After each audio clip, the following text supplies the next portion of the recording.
ওই যে আমাদের বরিশাল থেকে 2013 সালে একটা লঞ্চ আসছিল ঢাকার উদ্দেশ্যে।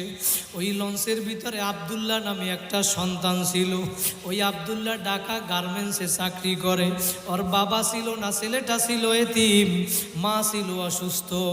আব্দুল্লাহ বরিশাল থেকে লঞ্চে উঠে ওর মাকে ফোন দিছে, মা তুমি টেনশন করবা না, ওষুধ খাইয়া তাড়াতাড়ি ঘুমাইয়া পড়বা, আমি ঢাকায় পৌঁছাইয়া তোমাকে সকালবেলা ফোন দিব।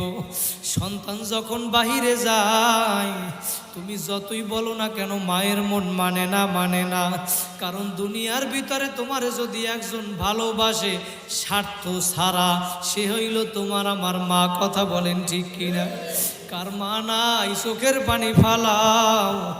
ওই মা আব্দুল্লাহর লঞ্চ যখন পদ্মা নদীর ভিতরে আসলো, পদ্মা নদীর ভিতরে ঝড় তুফান শুরু হইয়া গেল।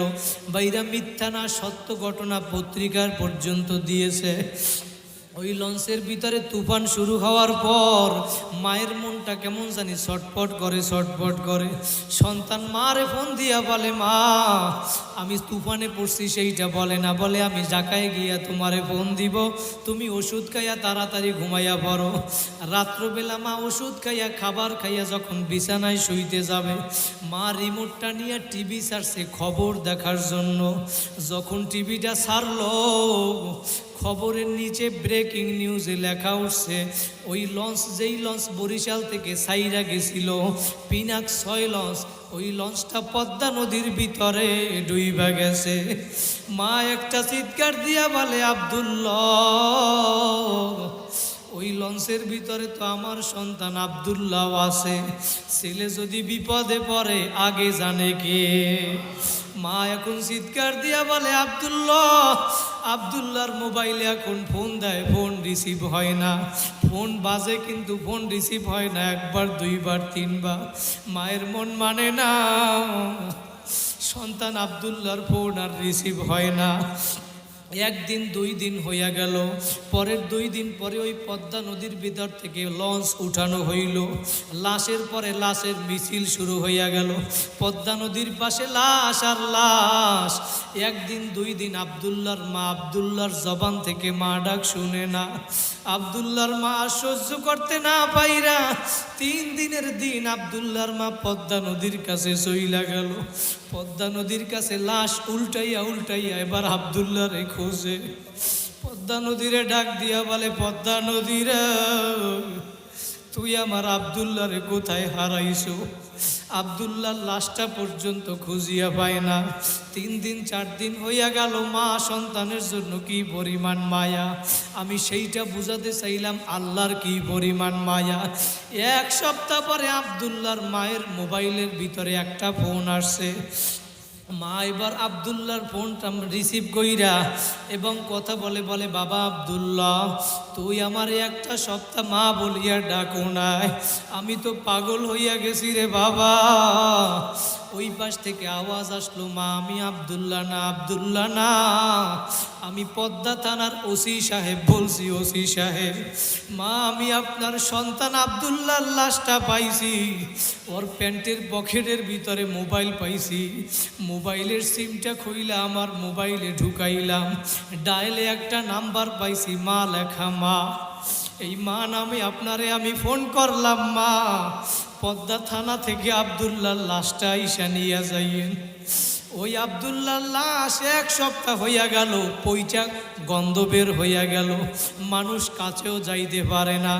আব্দুল্লাহর মা পদ্মা থানায় গিয়া আব্দুল্লাহর ওই পচা লাশটা কোলের মধ্যে লইয়া ডাক দেয়, বাবা আব্দুল্লাহ। ওই লাশের ভিতরে পত্রিকায় লেখছে, ভিডিও আমরা দেখছি, ওই লাশের ভিতরে আব্দুল্লাহর গালের ভিতরে, মুখের ভিতরে মা চুমা দেয়।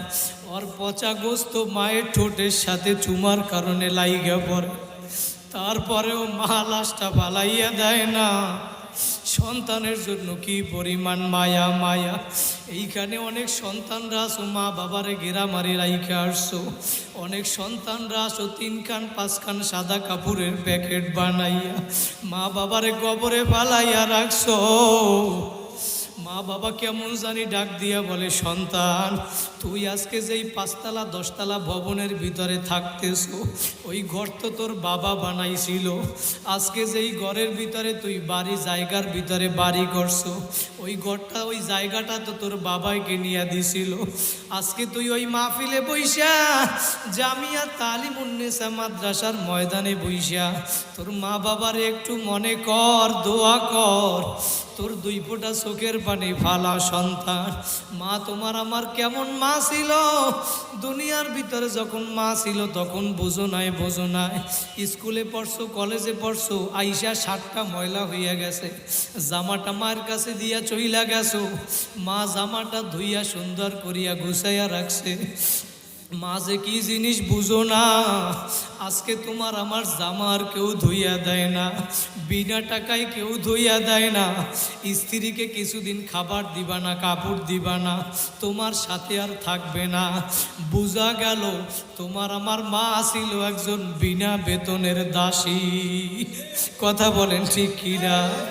আজকে যার মা বাবা দুনিয়ায় নাই, মা বাবার কথা স্মরণ কইরা 2 ফোঁটা চোখের পানি ফালাও আর দোয়া করো। আজকে তুমি সন্তান কোন দুনিয়ার পাগল হইছো, আজকে এমন গাঞ্জাখোর হইছো তুমি। মা বাবার কবরের পাশে গিয়া একটু দোয়া করবা, রব্বির হামহুমা কামা রব্বায়ানি সগীরা। তোমার 40-50টা বছর হইয়া গেল, এই দোয়াটা পর্যন্ত তুমি পড়তে পারো না। কপাল পরানে মুখারাম, তুমি লেখা রাখো তোমার কপাল বইরা গেছে, বইরা গেছে। মা বাবার কবরের পাশে যাইয়া চোখের পানি ফালাও আর বলো, রব্বির হামহুমা কামা রব্বায়ানি সগীরা।